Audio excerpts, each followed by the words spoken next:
good evening, Oklahoma, and welcome to Terry's Beautiful Body Stars of Oklahoma. Once again, it is my privilege to introduce to you once again one of my favorite musicians right here in Oklahoma, and yes, he is a star to me, Mr.Maurice Johnson. Say hello to Oklahoma. Hey Oklahoma, how are you doing? Glad to be here on Terry's Beautiful Bodies Stars of Oklahoma. I'm so glad to hear you say that. We're as thrilled as well, always thrilled to have you here. Yes, Terry, I was really surprised when you contacted me. When you first messaged me or sent me an email, I didn't know who you were. So what is that? But very honest. We really need your support that you're offering. It encourages us terrifically. Thank you, Maurice. Thank you so much. We are pushing our way up to the stars. Like I said before, we really are busting out.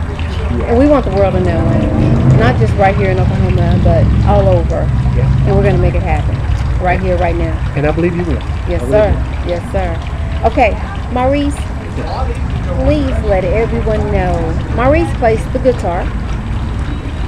Play the guitar. Maurice, let everyone know, is that a bass guitar? That's a regular 6-string guitar. I play, I write and record.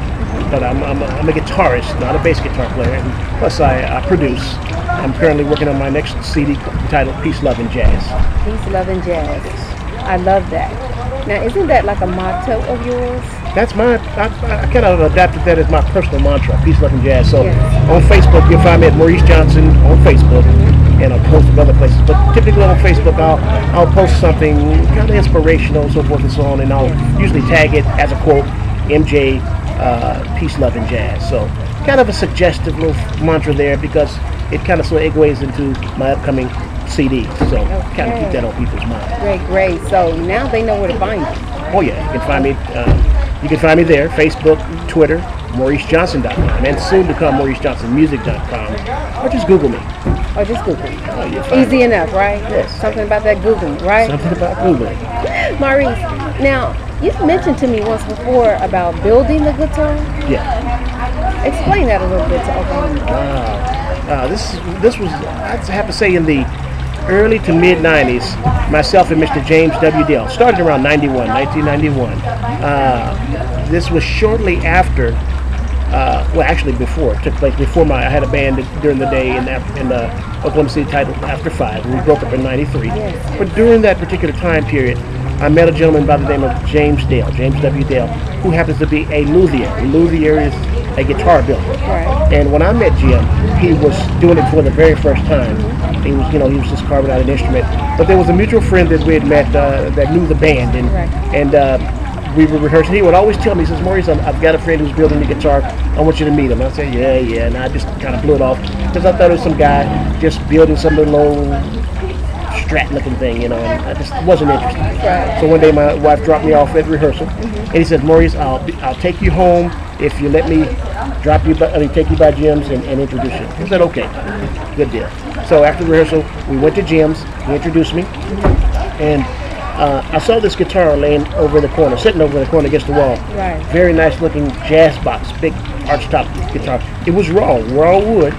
Really? I just saw the back of it, but I was expecting to say, well, the guitar you're talking about is right around the corner, and I'd find this little Strat looking thing. But he said, there it is. Right. And I picked it up, and the guitar was just, like I said, in raw form. It's like seeing a grand piano being built in raw form. So it was quite a moment.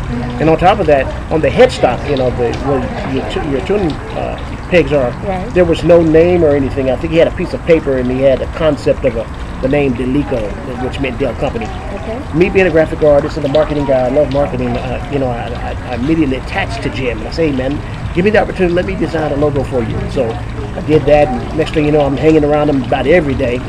And in a silent sort of way, we became like silent partners. Then before you know it, over time, months had passed, we ended up establishing a company, a legendary company, Delico Acoustic Instruments. We went on to literally hand-carved instruments. We had an instrument in the Smithsonian Institute, very exciting for us. Wow. And we designed a guitar, a Charlie Christian model. We were fortunate. Am I going on too long? No, you're fine. Keep going. We are very interested. I'm trying to talk real Keep fast. going. I talk fast too. Keep going. But we were fortunate enough to meet the daughter of Charlie Christian. Yes. Billie Jean Christian at the time. She was the sole surviving heir. Okay. And we granted the opportunity.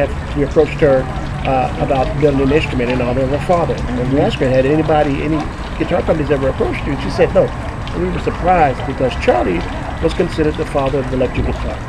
So it was a very, very big name. So we were able to secure those rights. Right. Secured the name. Then after that, we designed a model that we wanted to kind of want a lot of young players to kind of pick up, rather than doing something back in his era. So we wanted to kind of modernize it. So we came with something very nice. Instrument that I play today, one particular model, which is called the Solo Flight, named after a song that he had written back in that day, the Solo Flight. Solo Flight. We were able to work with a major manufacturer out of Korea, Samick Musical Instruments, who mass-produced that instrument for us.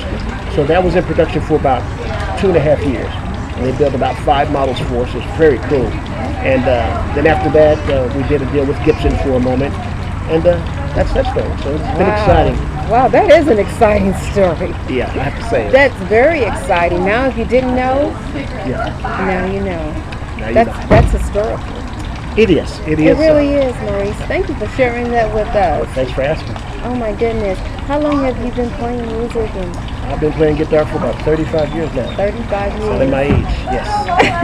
35 years. That's okay. That's all right. Wow, a long time. Now, this is Avanti. Yes, Avante's. Avante's Bar and Grill. You can find me here working solo on Friday nights from 6:30 to 9:30. So that's typically where I am. Other than that, if you don't find me, if I'm not playing anywhere, I'm usually doing a private gig or anything, something like that with a band. But if I'm not playing, if you don't see Maurice around, you're gonna find me on Facebook. But I'll definitely be in the studio. I'm constantly writing and recording because I love producing. The producer. So that's my job, is writing and recording. So okay. I love it. Now, do you teach? I don't teach. I have to say that. I don't consider myself a teacher. Some people are teachers, and some people are players. Right. And I won't say I don't have time to teach. I just, personally, I haven't qualified my own self. I'm a self-taught person. I had about 2 months worth of lessons many, many years ago, and did a lot of listening and learned on my own. Play by ear? Play by ear. I'm an ear player, and play by ear and by heart. And by heart. That's very important to learn it up here, then move it here, then play it. And my objective when I play is for my audience to feel what I play, feel that passion that I put in what I do, in writing, recording, and performing, actually executing it. But yeah, I don't teach. Now I have had some students in the past, and if I were to work in that capacity, I would rather call myself more of a guitar coach. I'd rather work with an intermediate to advanced player, that kind of thing. I've had guys say, Maurice, how do you approach solos, or how do you do that style kind of thing, so I'll be happy to show them what I know from my perspective. Okay. Well, we love listening to you. I love to find you here. So where are you going to be tomorrow? You set me up. Let's hear that. Where are you going to be tomorrow night, too? Tomorrow I'll be at down in Bricktown at Nona's. Never played at Nona's. So Nona's is a beautiful place. I've been there a year or so ago. But I will be there from around 8 to 11. Once again, I'll be working solo. I feel fortunate that I'm able to do a solo set right now. It keeps me working when there's not room for a band, or someone doesn't have the adequate budget. So it still allows me to move around in that capacity. That is great. That is great. Well, I am so glad you joined us tonight, and I know glad to be here. You're going to come back and see us. I'm going to come back and see you. I'm in the middle of my break right now. Yes, he is. Yes. So I feel really special. You are special, Mary. What are you talking about? You make me feel special. You are special. You are a star to me, and you make a difference right here in Oklahoma City. You're making me blush, Tom. Yeah. No, I enjoy. I'm really glad to be here. I think what Terry's doing is wonderful. Excuse me, Terry. She's doing a wonderful job, and it's gonna be quite a success. So you guys look for her work, so look for Terry out there. Thank you. Remember this face. I think they will.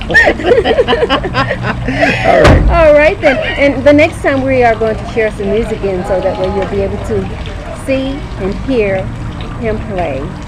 Until next time, Oklahoma, remember, it is the mind that makes the body. Love yourself and stay safe. Good night.